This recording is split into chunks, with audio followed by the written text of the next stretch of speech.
Bonjour et bienvenue dans cette battle.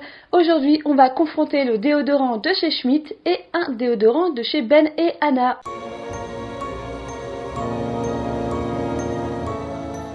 Donc dans cette battle, on va voir les différents points qu'ils ont en commun et les différences, et on va voir ce qui est mieux à choisir entre l'un ou l'autre, et on va donc voir qui remportera cette magnifique petite battle. On va d'abord commencer par leur lieu de fabrication, leur lieu d'importation, où ils sont nés. Donc le Schmitt vient des États-Unis, plus précisément de Portland, dans l'Oregon. En ce qui concerne le Ben & Anna, il vient d'Allemagne, apparemment de la banlieue rurale de Berlin, parce que je n'ai pas de lieu précis à vous communiquer, vu que les concepteurs de cette marque, en fait, habitaient Berlin et ont décidé d'habiter à la campagne, donc je suppose qu'ils sont restés quand même aux environs de Berlin. Mais voilà, en gros, c'est une marque allemande. Sur la localité du produit, j'ai envie de dire que c'est le Ben & Anna que je vais faire remporter, parce que voilà, c'est un petit peu plus local, un produit allemand, ça reste européen. Au niveau de l'importation, il y a un petit peu moins de frais que le Schmitt qui vient des États-Unis. Donc pour moi, c'est le Ben & Anna qui remporte cette première manche. Pour la manche numéro 2, on va parler des certifications de la composition. Le Schmitt a une certification vegan cruelty free, alors que le Ben & Anna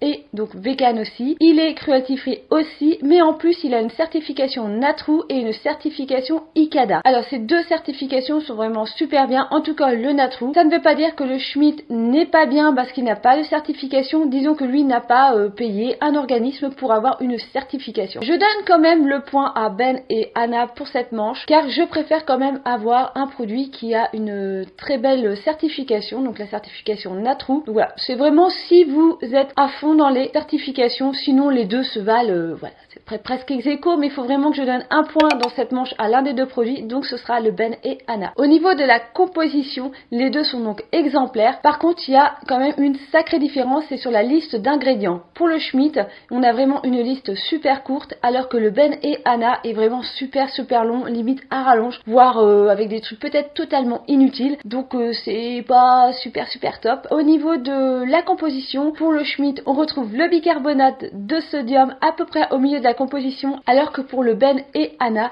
le bicarbonate de sodium se retrouve en première position. Donc tous les deux utilisent de la poudre de marrande, c'est le composant qui permet d'absorber la transpiration. Donc l'huile de coco, le beurre de karité est présente dans les deux produits. On retrouve aussi de la vitamine E dans les deux produits. Après, il y a quelques petites différences, malgré que ce soit quasiment la même odeur. Je vais plutôt donner le point à Schmitt, parce que la composition est quand même super courte, et si vous me suivez depuis un petit moment, vous savez que je préfère largement privilégier un produit qui a une composition plutôt courte qu'un produit qui a une composition voilà, où il y a plein de trucs qui ne servent à rien, parce que de toute façon du 0,01% ça n'a aucun impact réel sur le bénéfice qu'on peut avoir pour la peau. Après, c'est que mon avis personnel, mais voilà, là je donne le point à Schmitt. Dans cette quatrième manche, nous allons rester un petit peu dans la composition du produit. On va parler du parfum. Pour les déodorants de chez Schmitt, c'est tout simplement marqué parfum naturel. Ce n'est pas précisé si ce sont des huiles essentielles, malgré que je pense à 90% que ce sont des huiles essentielles qu'il y a dedans, mais il n'y a aucune précision là-dessus, il n'y a pas la liste précise des huiles essentielles utilisées. C'est un petit peu dommage, alors que chez Ben & Anna, le parfum est aussi naturel et il est composé, en tout cas dans celui que je vous présente à la vanille orchidée, il est composé de 2 huiles essentielles. Donc c'est bien précisé dans la composition, ces 2 huiles essentielles, et je trouve ça quand même vachement bien pour les personnes qui sont sensibles aux huiles essentielles, qui sont allergiques aux huiles essentielles. Au moins là, ils ont exactement le nom des 2 huiles essentielles, donc ils peuvent vraiment se dire si ils vont être allergiques à ce produit-là, faire une réaction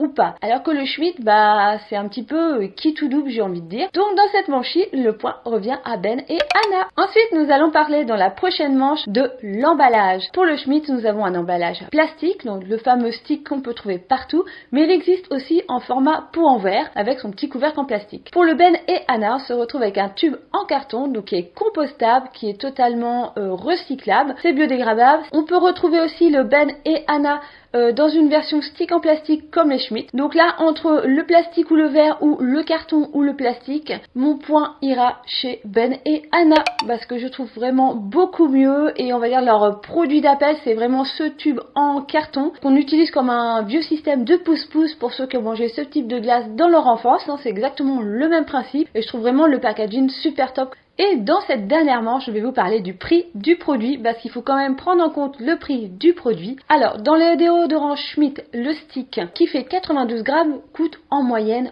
11 €. Pour l'emballage carton de Ben et Anna, qui fait lui par contre 60 grammes, il coûte en moyenne 9,99 €. On arrive quand même pour le produit d'appel de chaque marque. Donc pour le Schmitt, on est à environ 12 € les 100 grammes et pour le Ben et Anna à 16,65 € les 100 grammes. En ce qui concerne le pot en verre de chez Schmitt, alors là il y a une sacrée différence de prix parce qu'on arrive à 19,38 € pour les 100 grammes. Je ne sais pas pourquoi, dans ce contenant-là, ils ont augmenté le prix. Alors ok, il y a le contenant, mais c'est un pauvre contenant en verre, c'est pas non plus la fin du monde. Pour Ben et Anna, on a les deux formats qui sont exactement au même prix. Mon point dans cette manche ira quand même chez le Schmitt, parce qu'on est quand même à 12 € les 100 grammes et l'autre 16,65 € les 100 grammes, donc il est vraiment moins cher. Alors je parle bien sûr du stick et non du pot, hein. Le pot je le mets entre parenthèses vu le prix aux 100 grammes, c'est un petit peu abusé. Donc voilà, donc là c'est vraiment lui qui remporte. Donc au vu de ces manches, on remarque qu'ils ont quand même pas mal de points communs qui sont assez équivalents. Moi je trouve que le Ben et Anna est légèrement plus efficace au cours du temps par rapport à l'utilisation que j'ai pu en faire. Et donc si on fait les petits totos, c'est le Ben et Anna qui remporte cette petite battle. Ça se joue vraiment sur des petites choses. Mais personnellement, je préfère le Ben et Anna malgré cette grosse différence de prix. Oui, il a quelques défauts comme tous les déodorants. Le Schmitt est peut-être plus facilement trouvable dans le commerce, a un petit peu plus de renommée, mais moi j'apprécie beaucoup le fait que chez Ben et Anna, on a un emballage en carton qui est donc compostable, recyclable. J'aimerais beaucoup que toutes les marques commencent à faire des emballages beaucoup plus écologiques que tout simplement d'utiliser du verre ou du plastique, malgré que le verre soit vraiment le summum du recyclage. Mais je préfère largement ce petit emballage en carton. J'espère que cette vidéo vous a plu. Comme d'habitude, n'hésitez pas à me laisser un commentaire, me dire si vous avez préféré le Schmitt ou le Ben et Anna. Et sinon, on se retrouve dans une prochaine vidéo. Bye bye!